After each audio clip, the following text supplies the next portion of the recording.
Hello, everybody, and welcome to this week's episode of the Experience Matters podcast. We've had so many great guests on the past episodes, and we have one of my favorite folks in the world, my friend, my mentor, our CEO of Officium Labs, Jerry Leisure. Good morning, Jerry. Good morning, Nate. How are you doing today? I'm doing great. What's it like in California today? Well, it's been pretty sunny most of the week. I'm just looking out the windows here. But I don't think we've had rain for 4 months. So Wow. yeah, so it's pretty crazy. But other than that, we're hunkered in pre-COVID, living the COVID life for now, and just being super impressed with how the world is kind of adapting to the virus and figuring out what this new normal looks like, not only for business but also for personal and family. But thanks for inviting me on the podcast. I'm excited to talk to you today about an important topic. Yeah, no doubt. And I mean, you're certainly correct that many things are changing. And one of those things that is absolutely changing and has been accelerated greatly is the way that we attract the best customer service talent that is out there. Right. And our challenge statement today is going to be exactly that. How can we bring the best talent in the world into our organizations to accelerate our customer service and CX results? So Jerry is the right guy for this. If you haven't been following his work on LinkedIn, absolutely do that. He is one of the best minds in the world on this topic of the future of work. So I'm thrilled to have this conversation. Before we jump into that, though, Jerry, I mean, let's get to know you a little bit. So the CEO of Officium Labs, introduce yourself to the world here. What else should we know? So CEO of Officium Labs, we started the company, as it happens, 1 year ago. That's right. Congratulations. Yeah, today, 1 year ago. Interestingly enough, it's also somehow it ends up on my anniversary. No way. So it's my 16th anniversary today. So it's the golden anniversary. That's incredible. So that's pretty cool. So that my wife and I are going to spend some time on walks, because that's what we do now with Corona, long walks, hang out with each other and have some fun. But yeah, so I've been kind of in the services industry for 20 some odd years. I've played many different roles, wore many different hats, and from frontline customer service agent, workforce management, training, team management, multiple leadership roles. And so there's a group of us that are like, hey, we could do this thing and we could help other companies do this thing. So let's build out this idea of a network of workers that we could tap into around the globe that could help companies do cool things in customer service. And so that's kind of what I've been up to lately. Very cool. Well, Jerry, it's an honor to work with you on these challenges and to be creating the future of customer service, as I really believe is happening through Officium. So we have an icebreaker for you. Okay. You've lived in many interesting places, but I'd be curious to know what's the coolest place you've ever lived? Oh, it's so tough. It's so tough, especially if I have friends from all these places that happen to wander into our podcast. I would say that I don't, and this might seem like a little bit of a waffle, but I don't know that you can have a favorite place to live in the world. Okay. There's just so many different things about different parts of the world that I love. So if you say, hey, Jerry, if there's one place that you want to move back to, I would definitely say London. There's the saying from a popular poet back in the 1800s that said, if you're tired of London, you're tired of life. Wow. And I can tell you, after living in London for 5 years, just a super amazing experience. I love the culture there, the people. I love the ability that you could go all over Europe, Middle East, and Africa to visit all of these other amazing cultures and people, and so much history and legacy there. And then also, I don't know, it's just one of the things I learned in Europe when I was living there was the importance of relationships in business and in life. And innately, we're like, yeah, of course, relationships are important. But sometimes, at least earlier in my career, people in the US and business focused more on numbers and data and dollars rather than relationships. But in Europe, when I was there, all the big decisions are made after 5:30 at dinner or the pub. And so just, I think that was one of my favorite places to live. Very cool. Well, I had just an absolute ball at the Peer Awards in February. Oh, yeah. It was so much fun. My first real London experience, I went when I was 2, and I ruined that whole trip for my parents by getting very sick as a 2-year-old. So I'm glad I didn't do that to you, Jerry. We had a good time in London together in February. We had a lovely time. Yeah. Shout out to Steve Crichton and the Peer Awards folks. We love you all, and we had an absolute ball. So thank you for hosting us. So we have this great challenge today. We're talking about the worldwide customer service talent and building these authentic relationships. So thinking through that, I mean, how can we make sure that we attract those right folks, those best folks who have just incredible potential in this area to provide exceptional customer service to our customers? And how can we get them no matter where they are in the world? How can we pull them into our organization and let them serve our folks? So we have that challenge statement, and we've got our first big punch coming from Jerry. Jerry, tell us about the decentralization of work. No, I think it's a really important point. So I grew up in a small town in Texas, and in that small town, there was probably 6,000 or 7,000 people, and there's a certain group of jobs that were generally available. As doctors, nurses, school teachers, some government officials. Then you had kind of your service orient, whether it was retail services, grocery, car services, those types of things. A lot of those, jobs to keep a community going existed, but there weren't a lot of tech jobs. There weren't a lot of opportunities to kind of engage in that. And so I wanted to kind of experiment and experience what tech was like as I grew up and loved computers and loved video games. And so I had to move to a big city to go and find that opportunity, right? I had to move to a tech hub to find that opportunity.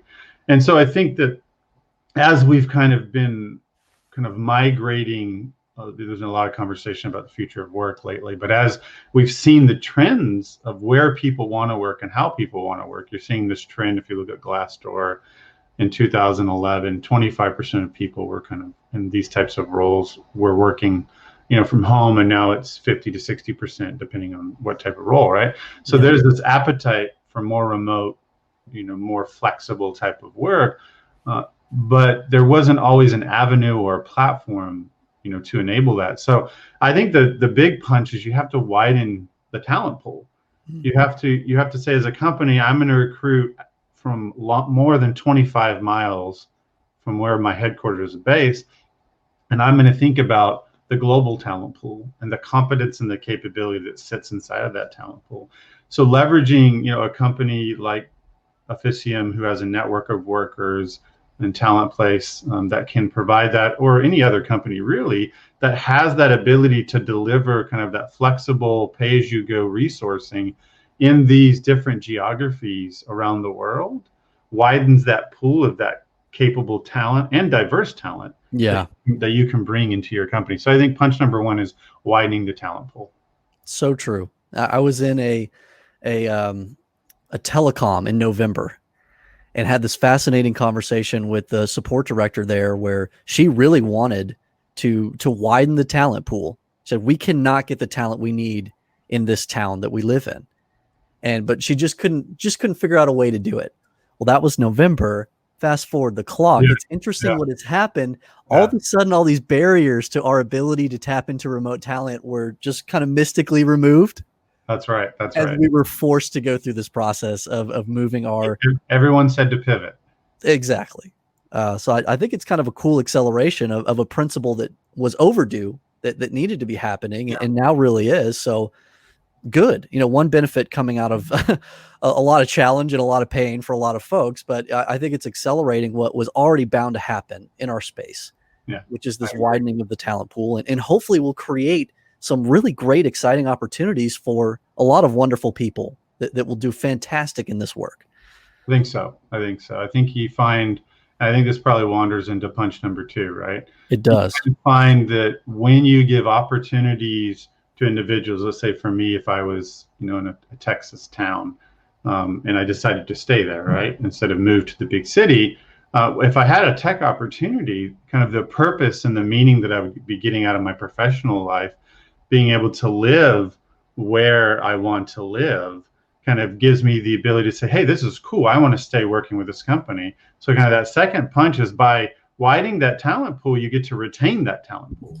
because they get to live where they want to live and work where they want to work, and they get to do it in a synergistic way, right? And so I think that, yeah, it's the double punch, right? Yes. And so not by companies widening that pool, then you actually decrease attrition, you increase your overall competence, and then that tribal knowledge, or that knowledge that kind of gets retained in your organization, doesn't have to be shared and reshared and reshared and shared. It gets to be retained, and then that allows you to deliver kind of the highest level of customer service or customer experience, or whatever the role is that you're using a wider kind of virtual talent pool for. Oh man, there's so much to be said for the power of this. I mean, one, it's fascinating to me looking at the numbers of how much it costs to have attrition. Yeah, it's crippling for an organization. But then beyond the expense of it, I mean, so Jerry and I both have the pleasure of serving inside of a Fortune 10 company, helping to transform their customer service operations, and we have this story, that's fascinating capability to quickly transform their support center. And I think what has been one of the cornerstones of that transformation is nearly 100% retention of that talent inside of that team. That's right. Because of that anchor, because of that consistency, it has allowed us to generate meaningful change through that mechanism very quickly. If there was people leaving that team and that attrition was going on, there's no way we could have made the changes that we made in the time frame that we did it. That's right. That's right. And I think, when you retain your talent, leveraging kind of a virtual workforce, you also, I mean, there's some benefits that you'll save on infrastructure and other things of that nature, which is normal. But you also save, if you look at the numbers, like billions and billions of dollars could be saved a year, and not needing to recruit and hire repeatable, like the same roles over and over, right? So I think that second punch is pretty critical. And the idea of creating a recruitment beacon inside of your community. So I mean, this concept of offering great jobs in a small town or a place that doesn't traditionally have these great customer service jobs. When you have a person that gets hooked into that, just think about the pride that they exude. That's right. That's for right. the job that they have. And they're the best of the best are going to be attracted to that same thing. Yeah, I mean, that's what we find. So in our TalentPlace solution, which is a network of frontline customer service and game beta testers around the world, we find that they want to keep coming back to do the same types of roles, and they want to keep working with those products. And what attracted to them first is that they were super fans of those products. They're like, hey, I want to work on that product. I love that product. Yeah. And now, like, think of it about yourself kind of as a brand ambassador, or as someone that's paying attention to like product stickiness or LTV. If you have these workers that are kind of super fans of your product, that are completely virtual and can pay as you go, you get this workforce that are brand ambassadors that support you, that are willing to go above and beyond for your customers than just a traditional kind of services, employee might be. And so you kind of get that interesting knock-on effect, which I think is, when we started out Officium and TalentPlace, we didn't register that benefit right away, but about 4 to 5 months in, we started to see kind of that knock-on benefit that was happening, which is pretty amazing. It's kind of like when you believe in people and let them live where they want to live, then they're going to be reinvested back towards you. So it's an interesting kind of circle of events there. Yeah, it's amazing how much of a magnet somebody is when they're happy and they love their jobs. That's right. And people are drawn to that, and they're going to want to be a part of that. So it is cool to see that happen inside of our TalentPlace network, which leads really well, again, into punch number 3, which, I mean, as we invest in these communities, as we unlock this talent inside of the community, there's something else that happens. There's another thing that gets unlocked. What is that, Jerry? Well, I mean, it's a great point. So if we go back to my Texas example, right? So I grew up in Texas, 7,000 people in the town, not an extremely wealthy town, wonderful people, lovely people, capable people, right? But they just don't have the same opportunities as, maybe big tech hubs or big cities have. And so when you think about the definition of Officium, so it's Latin for service. And so part of that definition was to build a network of workers that can serve the businesses. But the second component of that is, how do we build a network of workers that can serve their local community? And then how do we think about the decentralization of wealth Hmm. by leveraging, TalentPlace and hiring people from where they live locally, right? So instead of putting all the key tech hires, so instead of me having to go 2,000 miles to San Francisco, right, to get a cool tech job, I could get a tech job in my local community or within an hour of where my family lives, right? And I could bring some of that prosperity Yeah. that people experience in big tech hub type of cities. I could bring that prosperity to my local community, just kind of as an enabler or as a side effect of being able to have a virtual job, right? And so then you think about how can we serve our local communities. You think about if you can hire 100 people or 1,000 people or ostensibly 1 million people in these local communities, Yep. then you shift the macroeconomics of wealth to be more balanced and more of a shared prosperity, which is something that I learned in other countries that I've lived in as well, is that shared prosperity is an important component. I think there's large companies like Samsung that have shared prosperity in their core values, which tells you something, kind of unique about them. And so that shared prosperity is something that we believe in Officium that, we need to, as the world transforms, even with COVID and post-COVID, helping people find opportunities and purpose and letting them live where they want to live allows for that third punch of shared prosperity. And I think that's like one of the key fundamental things that when we built out the Officium network and our TalentPlace product is that we wanted to be able to figure out how do we do that. Yeah, that's so cool. And as a TalentPlace worker myself, there's been 2 days in the past few months where Jerry and Scott, as the co-owners of Officium, they've encouraged me to go out and serve in my community. Yeah. and I've had opportunities to go and do that. And that's something that you do for all of us, is making sure that we are investing authentically into the communities that we live, creating that meaningful work. So wealth is definitely an aspect of it, but just the prosperity of time. That's right. Yeah. It's so time cool. and purpose. Yeah. Absolutely. And the scholarships that we've been able to award, it's just been fantastic. There's just so many people that are talented in so many different communities in the US, around the world. And there's like in my family, there's so many different types of people. Yeah. And we live in so many different country towns across America. And my family is just like other families that are across America. And maybe not rural or country towns, maybe they're kind of midterm cities or whatever, but they're not tech hubs. And we should be leveraging that talent, leveraging their capability, their potential, their runway in much more meaningful ways than we do today. And so we're hoping that, Officium is not the only company that's doing this. There's probably going to be 5 or 6 or 10 of these companies that pop up, just because there's so much opportunity to help people find purpose. Yeah. And that then turns into value for your business, because if you take care of your people, you're taking care of your bottom line. And so I think using a virtualized workforce helps you to accomplish both goals. It just makes sense. It's just great business. It's great for the people. It's great for the organization.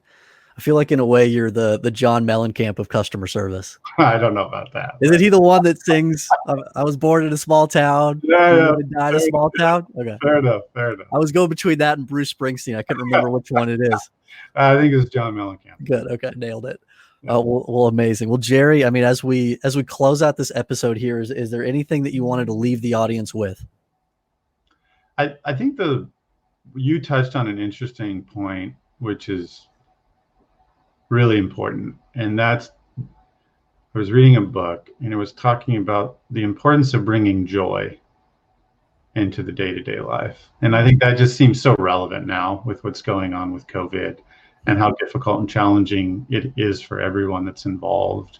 And so as we think about joy that we can bring into people's lives on a day-to-day basis, imagine the joy that a worker that can't find a job today in COVID now is able to get a job because of a virtual network that's set up to enable them to work for an awesome Fortune 10 company or an awesome product that they love. So I would just leave that with us. Let us continue to innovate. Let us continue to evolve.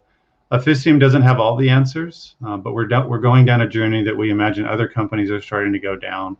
And as kind of a global workforce of leaders, let's think about flexible, new, different ways that we can help bring joy to people's life, help local communities, and in return, help really prepare our business forward. Thanks for the time today, Nate. Beautiful. Love it, Jerry. Everybody be sure to connect with Jerry on LinkedIn as we continue this journey together. Use me as a resource, use Jerry as a resource, and check out officiumlabs.io for more about that TalentPlace solution. And until our next episode, make experiences that matter. Thank you. All right.